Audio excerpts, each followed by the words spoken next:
Harley has been my dream bike ever since.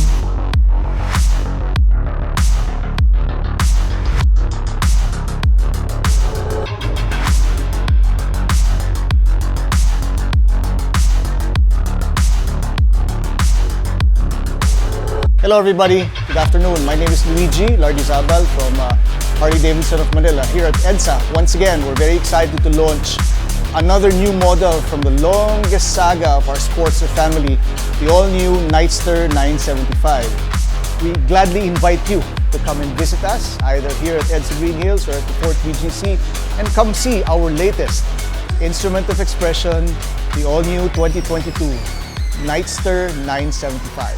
Thank you.